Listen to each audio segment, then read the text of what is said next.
राधे राधे दोस्तों। आज है पूरी टूर का डे 2। अभी सुबह के लगभग 7 बजे हैं और हम लोग जा रहे हैं पूरी बीच पे, क्योंकि आज हम लोग जाएंगे नंदन कानन जू के बजाय चिल्का लेक। नंदन कानन जू मंडे को क्लोज रहता है। चिल्का लेक जाने के लिए हमें 10 बजे का समय दिया गया था।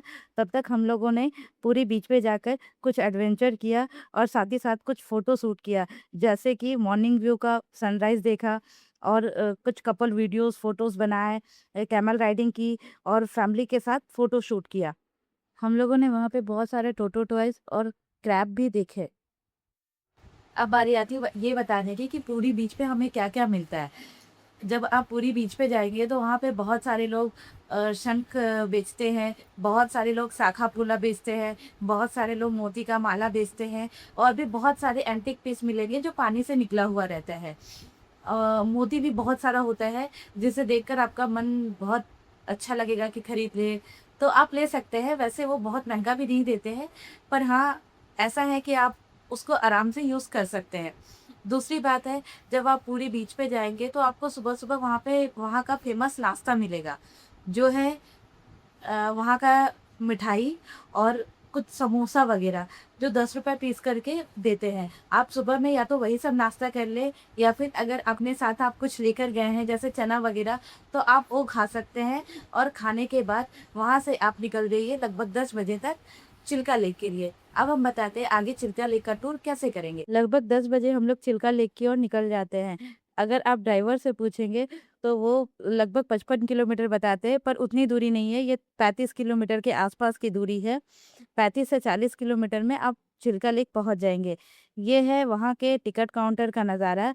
देखिए, यहाँ पे जाने के बाद आपको टिकट लेना पड़ता है, जो कि आपका बोट का रहेगा। जैसे ही आप टिकट लेकर बाहर निकलेंगे आपको लाइफ जैकेट मिलेगा। लाइफ जैकेट लेने के बाद आप बाहर निकले, वहाँ पे कुछ छोटे छोटे दुकान है जहाँ से आप चिप्स वगैरह ले ले, ताकि आप बर्ड्स को वहाँ पर खिला सकें। आप वहाँ पर कुछ खुद भी खाने का सामान ले सकते हैं और उसके बाद आप अपने बोट पर चले जाएं।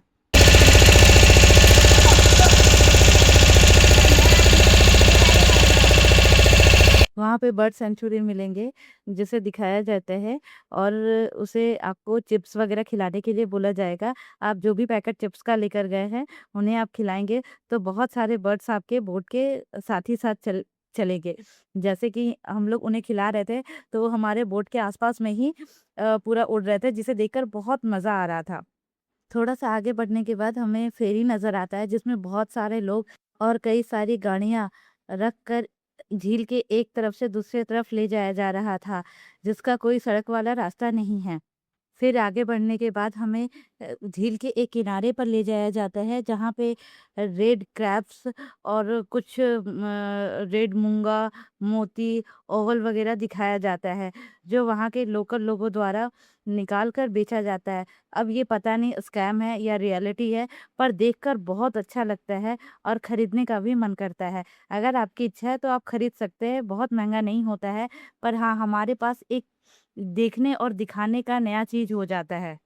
अब बारी आती है डॉल्फिन देखने की, जिसे देखने के लिए हम लोग सब उत्साहित रहते हैं, क्योंकि जब हम पिछले बार गोवा गए थे तो वहाँ पे भी बताया गया था कि दिखाया जाएगा, पर हम लोग नहीं देख पाते हैं। परंतु इसे देखने के लिए लगभग 2 घंटा लगातार हमें बहुत आगे तक जाना होता है, पर फिर भी नज़र नहीं आता है।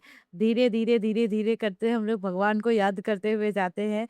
फिर संजोगवश हमें बोट का जो नाविक होता है वो दिखा ही देता है, और आप ध्यान से देखिए, इस वीडियो में 2 बार आपको नज़र आएगा डॉल्फिन का निकलते हुए। हम लोग 3 बार देखे थे डॉल्फिन को, पर वीडियो बनाना पॉसिबल नहीं हो पा रहा था, तो लगभग 2 ही बार का वीडियो हम बना पाए हैं। अब नाविक हमें ले जाता है आइलैंड की तरफ, जिसका नाम है राजहंस आइलैंड। वहाँ पर जाने के बाद भी आपको कुछ खाने-पीने का मिलेगा। स्पेशली वहाँ पे आपको नारियल पानी मिलेगा, जो बहुत ही अफोर्डेबल प्राइस में होता है।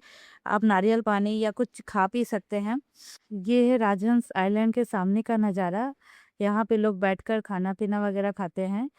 उसके बाद आप थोड़ा-सा आगे चलेंगे तो बीच साइड पर जाएँगे, और जब आप बीच साइड पर जाएँगे तो वहाँ पे बहुत सारी एक्टिविटी खुद से भी कर सकते हैं, या तो कुछ कपल फ़ोटो, वीडियो भी बना सकते हैं।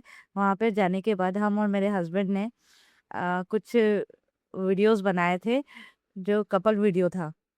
पुरी के और बीच की अपेक्षा ये बीच बहुत ही शांत थी। अब लगभग 4 से 5 बजे के बीच में हम लोग अपने होटल की तरफ आ जाते हैं और होटल में आने के बाद हम लोग वहाँ पे खाना खाते हैं और फिर से थोड़ा रेस्ट करने के बाद हनुमान मंदिर की ओर जाते हैं। हमारे होटल के जस्ट बगल में ही बेड़ी हनुमान जी का मंदिर था। वहाँ पर जाने का 5 रुपए टिकट है। शाम को जाकर हम लोग काफ़ी देर तक वहाँ के प्रांगण में बैठते हैं और आस-पास के मार्केट से कुछ मार्केटिंग वगैरह भी करते हैं। बेड़ी हनुमान जी के दर्शन करने के लिए मोबाइल अंदर ले जाना अलाउ नहीं था, इस वजह से हम पूरा का वीडियो नहीं बना पाते हैं। अब बारी आती है बोटिंग। जब हम लोग बोटिंग करने के लिए चिल्का लेक पर जाते हैं, तो वहाँ पे भी हमें एक्स्ट्रा टिकट देना पड़ता है। वो टिकट देने के लिए उसका चार्ज लगता है, एक बोट का 5,000 रुपये। अगर आप 6 लोग हैं, तो भी उसमें कंसीडर हो जाता है, 7 है, 8 है या 10 भी है, तब तक वो लोग बैठा लेते हैं। हालाँकि बात करने के टाइम में वो अलाउ करते हैं कि सिर्फ़ 6 ही लोग बैठेंगे, लेकिन जब हम लोग घूम रहे थे, तो हम लोगों ने देखा कि एक बोट पे 13 लोग सवार थे। हालाँकि ये बहुत डेंजरस है, पर आप कोशिश कीजिए कि 6 लोग हैं तो उससे ज़्यादा आप 8 लोग कीजिए। हमारा 7 ही लोग थे, तो हमें कोई प्रॉब्लम नहीं हुई। 1 लोग कंसिडर कर सकते हैं ज़्यादा। लेके साइड पे पहुँचे तो वहाँ पे बहुत बार ड्राइवर ऐसा बोलते हैं कि हमें पार्किंग का चार्ज देना पड़ता है, या तो कभी मार्केट वगैरह में आप साइड करेंगे तो बोल देते हैं हमें कुछ खाना है। लेकिन ये सब टूर और ट्रैवल वाले एकदम मना कर देते हैं। अगर आप गाड़ी बुक कर रहे हैं, तो आपको ये सब चीज़ देने की बिल्कुल भी ज़रूरत नहीं है। उसका वो 1 रुपया नहीं लेते हैं। हाँ, आपको अगर शौक है कि आप कुछ खा रहे हैं या आप कुछ खिलाना चाहते हैं, तो आप ड्राइवर को अपनी तरफ से दे सकते हैं। हालाँकि उनका कोई डिमांड नहीं होता है इसके प्रति। उसके बाद शाम को जब हम लोग बेड़ी हनुमान मंदिर जाते हैं, तो वहाँ का चार्ज लगभग 10 रुपये होता है। मिस्टेक से 5 रुपये बता दिए हैं, पर आप ध्यान रखिएगा कि 10 रुपये है। और वहाँ पर जाने के बाद आप बहुत सारे मार्केटिंग भी कर सकते हैं। आस-पास में छोटा-सा मार्केट है, जहाँ से आप पूजा का सामान वगैरह जो आप अपना घर लेके आएँगी या फिर पर्स वगैरह भी खरीद सकते हैं। जैसे हमारा डे 2 पूरा कंप्लीट होता है और नेक्स्ट वीडियो में हम आपको बताएँगे कैसे हम लोग मेसवर टूर करते हैं और कैसे एक दिन में हमारा पूरा का पूरा ट्रैवल कंप्लीट हो जाता है और हम लोग पूरी स्टेशन की बजाय वुडेश्वर स्टेशन में बैठते हैं या कोई और स्टेशन में बैठते हैं। धन्यवाद।